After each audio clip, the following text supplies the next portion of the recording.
Okay, welcome back to a new edition of the Zabtyson Boxing Show. Going to talk about the fight from April 23rd, Yanni Perez versus Darchinyan. Of course, it was supposed to be Abner Mares against Joseph Agbeko also on that card in the finals of the bantamweight tournament. Unfortunately, Agbeko did have to pull out due to some back problems, just collapsed apparently a few days before the fight. So was looking forward to that fight. Very unfortunate that that happened, so we'll see what happens there. Anyway, so Showtime went ahead with the undercard as the only fight of the show.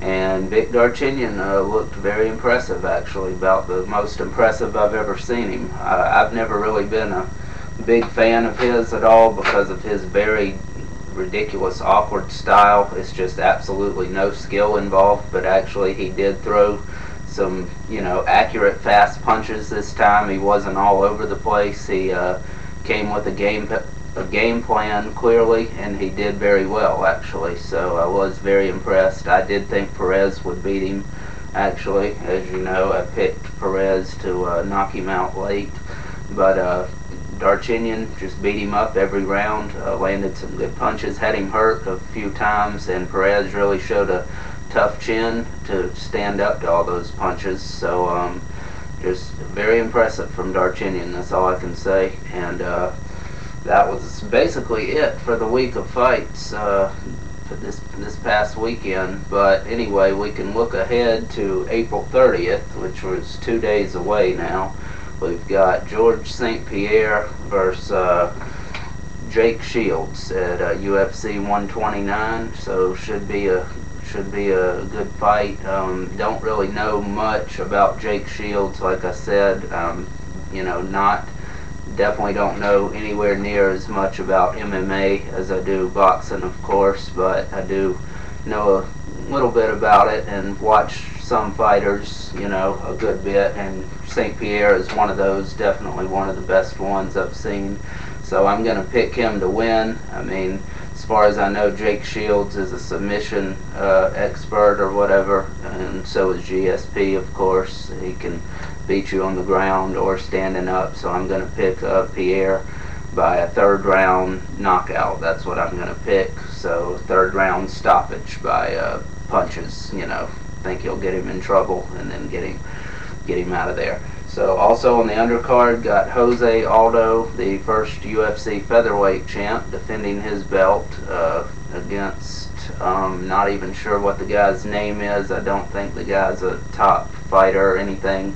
I could be wrong about that. So like I say, I don't know, everybody in the sport of MMA like I do boxing. So of course I'm going to pick Jose Aldo to win. He's definitely one of my favorite fighters in MMA, right behind Anderson Silva.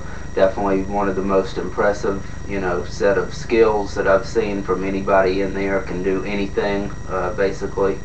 Seen a good bit of his fight, so I'm going to pick him in a first round knockout against the guy he's fighting to defend his belt. So now with UFC and Strikeforce merging together, there's a lot of fights that could easily be made now. They're welterweights versus the UFC welterweights, just a ton of fights that definitely could be made. So that's a very good thing that happened, I believe, when UFC purchased Strikeforce. So we'll see what happens from all of that. And also on the undercard, got Randy Couture versus Lyoto Machida. So that should be an interesting fight there. Couture, I believe, said this would be his last fight, probably. Of course, the main thing I know about him is that he fought James Toney and beat him last August, unfortunately.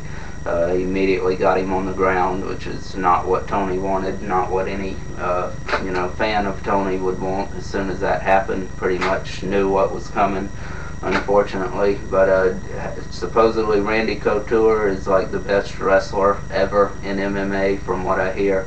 Haven't really seen a lot of his fights. Likes to keep it on the ground, obviously. But Lyoto Machida, excellent striker. He was undefeated up until he got knocked out by Shogun Hua, and then, of course, Quentin Jackson beat him last November. Rampage. So was glad to see Rampage beat him and get a good win. But he did have Rampage hurt in the 3rd round of that fight. Did see that one. So the fact that Couture is very old, I think he's 47, 48 now.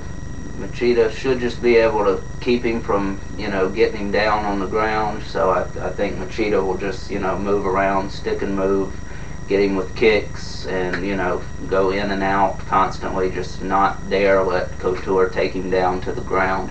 And as long as he does that, I think he'll win the decision. So 3-round decision, and I picked Machida to win. So anyway, that's pretty much what's going on for this week. No fights really, no boxing fights unfortunately, but we do have the UFC card, so I'm looking forward to that. And of course next week is the big May 7th card, Pacquiao versus Mosley. Looking very forward to that, and I'll give some predictions on that after the fights on April 30th coming up, either Sunday or Monday. I know I said that last week about this show, that I was going to get this show up Sunday or Monday. It's now Thursday. Just didn't have time to do it, just hadn't got around to it, but did want to get it done before, the UFC card, before Saturday, of course. So anyway, was going to be Lamont Peterson on the Friday Night Fights card, April 29th against Victor Cayo. Cayo had to pull out, I believe, so that fight's just off altogether. And, well, we do have one fight, but it's unfortunately not going to be shown. It looks like Peter Quillen versus Jesse Brinkley. I'll go ahead and give a prediction for that. I think Quillen knocks him out in the 6th round.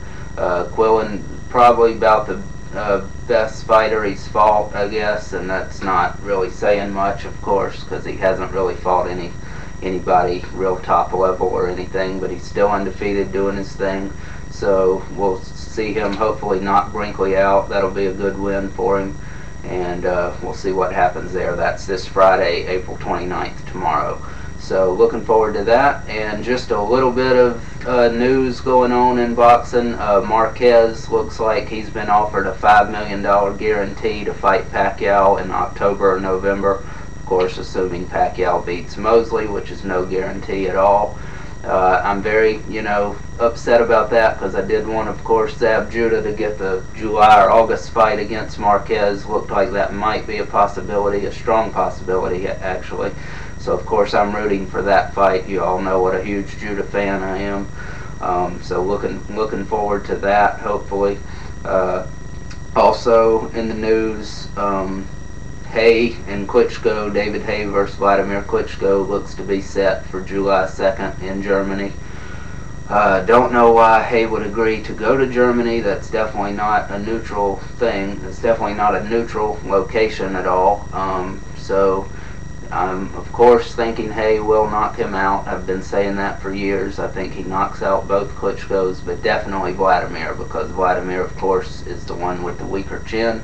Hay just, too fast, too powerful, too good on his feet. His movement is just too much. Klitschko's, both of them have been fighting these slow, overweight, out-of-shape guys who don't move at all, who are just scared to death of them, who just stand there and look away when they punch. I mean, they throw jabs like this. They're scared to death. I don't think Hay will be. I think he'll move around for a few rounds, just feel it out. But Hay reminds me a lot of Roy Jones back when Jones was in his prime, jumping in and out with the straight rights, the left hooks, just out of nowhere. So I think Hay will knock Klitschko out, and it will finally be a good champ in the heavyweight division to add some excitement. So cannot wait for that fight. Hopefully nothing happens to mess that up like it has before. But that's going to be July 2nd in Germany, Klitschko's hometown. And I think that's about all. Oh, one more thing. Arthur Abraham versus Andre Ward is scheduled for May 14th. Looking like that fight's in a little bit of jeopardy now. Hopefully they can get that resolved. It shouldn't be too big of a deal, but Abraham is threatening to not fight if one of the judges is a California judge, which is where the fight will take place. Of course, Ward's hometown also. So not wanting to have that as, as a possibility, because of course he's thinking he'll get robbed, which I don't think that's going to be the case anyway. It's not going to matter what judges you have. It's going to be pretty obvious that Ward has won the fight, and I think it will be by decision, but I definitely pick Ward by a wide decision, probably like 10 rounds to 2, or even worse than that for Abraham. Just Ward's just too skilled, better than him in every way except for maybe the power punching. But Ward's got an excellent defense, and Abraham's a little wild. So anyway, we'll see what happens with that. That's going to be May 14th, hopefully, and it's part of the Super 6 super middleweight tournament, of course. And so hopefully they can get that resolved, and that's about it for now. Check back on Sunday or Monday, May 1st or May 2nd, for the new video to talk about what happened over the weekend with the MMA fights, UFC 129. And then, of course, I'll be giving my predictions for the big Pacquiao-Mosley card coming up May 7th. So look out for that, and thank you for watching. Thanks for the support. And that's it.